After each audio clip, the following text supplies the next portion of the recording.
Two primary arguments that I hear from racists for racism. The idea that it brings down your civilization. It doesn't. And by the way, let's not even talk about how much cultural hegemony America has enjoyed as a product of the culinary and musical contributions of African Americans, you know? Seethe and cope and cry about it. Back in the 1920s, white supremacists were shitting themselves in fear of their white daughters going to Harlem and dancing a jig while listening to a black guy with a trombone. But you know what? Black guys with trombones are more powerful than you, white boy. And so the trombone and the black man persisted. Jazz, blues, swing, rock and roll, R&B, hip-hop, rap. Don't know what it is. If you wanted to make any case for biological essentialism, you should ask why black people are better at making music than white people.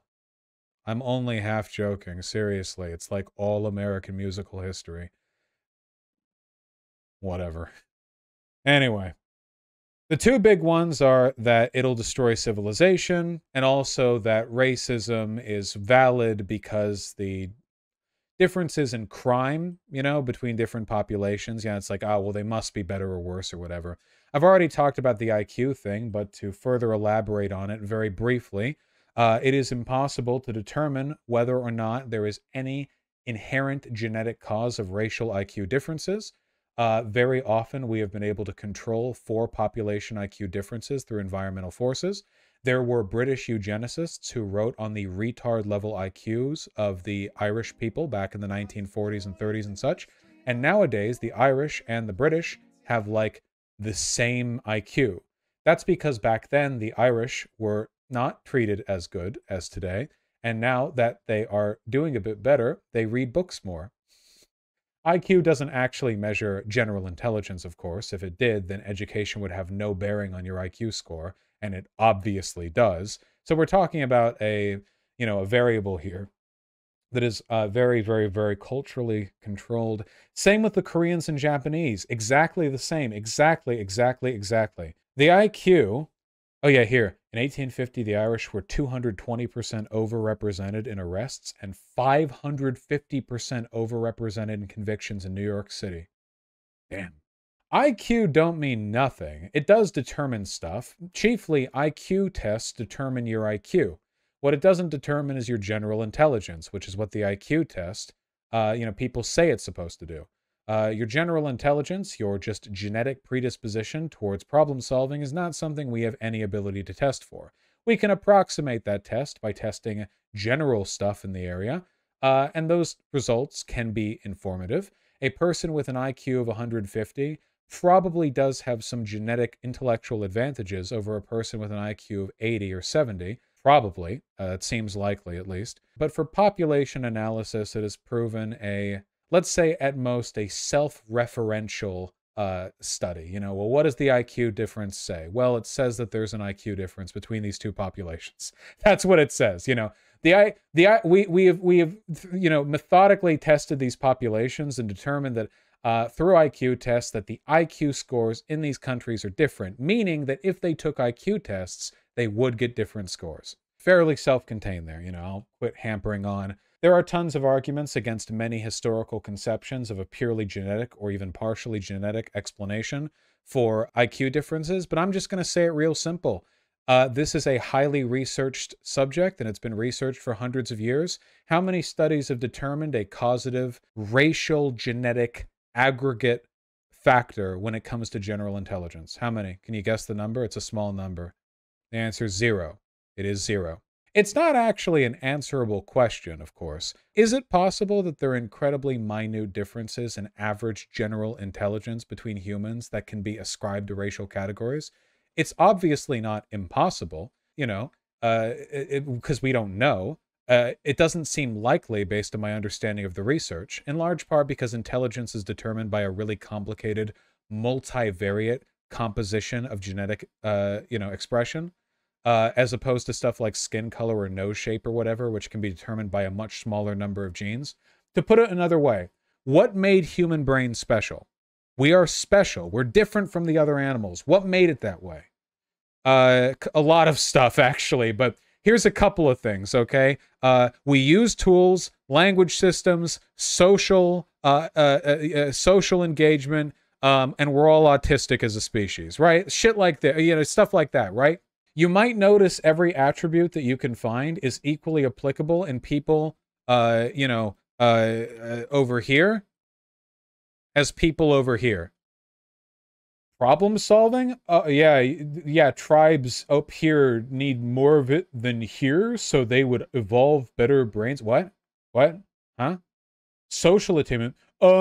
People up here socialized more than people down here, so they would develop better brains too. What? What? People up here had to plan for the winter, which requires brain matter, as opposed to people here who... What? What? Arid conditions don't require planning? You've seen Dune? What? Yeah, it's very stupid. Brains, very complicated. Took a long time for them to get this fancy, okay? Long time for them to get this fancy. Affected by an incredible range of genetic expression. Most of the stuff, no, I'll say it, all of the stuff that made humans smart, all the things that our brains maximized for, are still maximized for in Africa, not just in the Nordic reaches. The idea that there's some kind of like brain evolutionary difference, it just doesn't make any sense. A basic understanding of genetic development makes that sound laughable. So it's just, yeah, it's pretty dumb. The brain in Homo sapiens sapiens has been basically the same for the past 50 to 80,000 years. Yeah, the complexities of our brain development are significant, and the idea that, okay, let me put it this way. You guys ever noticed how dumb jocks get lots of pussy? You ever notice that? Trust me, the humans as a species do not aggressively select for preferable values in the thousands of bits of genetic expression that make up our brain chemistry, okay? The only actually genetically selected for characteristic is dick size, in which case they always hop on the fat cocks. You know, that's the only thing they worry about. Outside of that, you know, you don't need to concern yourself with the possible downstream effects of, you know, genetic selection, which is great, which is fantastic. I'm being a little bit goofy here. I just want to, like, there is no scientific evidence to point to any of this, okay? It's like, people pull it out of their hats.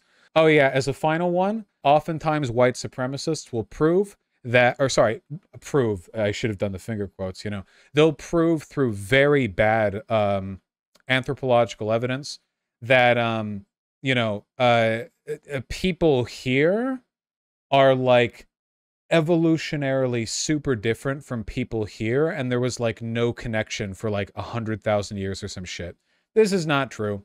Depending on where exactly you are, and it gets more difficult like the more isolated you are, like if you're some like tiny Philippine island maybe or something like that. But I think in terms of like human genetic diversity, there are common ancestors that can usually be traced back within a few tens of thousands of years.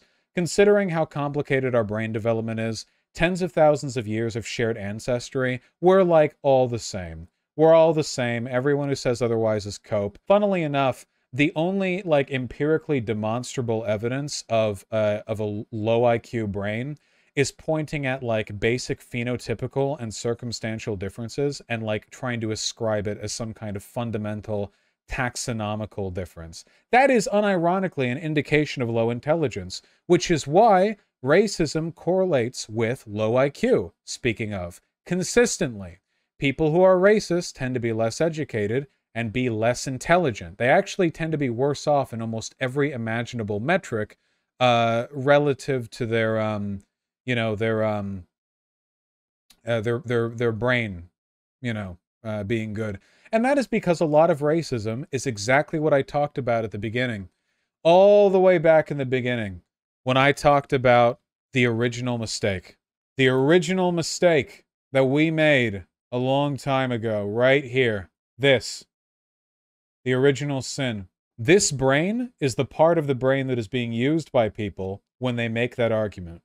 The reason is because they are relying on lizard brain, evo-psych tier, biological, tribalist instincts to inform their decision-making.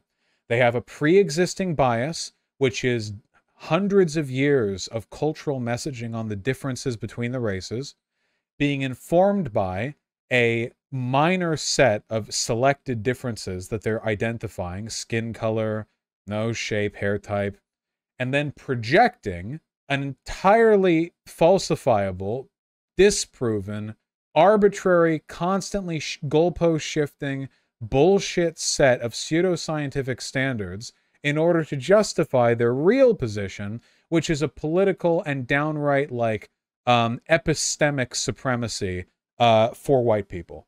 Not all of them do it on purpose. There are a lot of people who say and believe racist stuff, who genuinely worry about stuff like multiculturalism collapsing America or black crime or whatever. I can't tell you how many of them are aware of the fact that they're operating out of a kind of first principles preference for, one race over another. But I can tell you that they tend to operate under the same basic presumptions. So why is it morally wrong to be racist? Because it's morally wrong to be fucking retarded. That's the reason why. You're disgracing God. You're disgracing our species. You're tearing us down as a people. You're a retard. Your brain is retarded. And that's morally wrong. That's not good. It's literally dark skin color must correlate with inferior internal parts. You're judging the contents of a computer based on its case color. You are retarded. Your brain hurts, and you should stop. That's why it's morally wrong.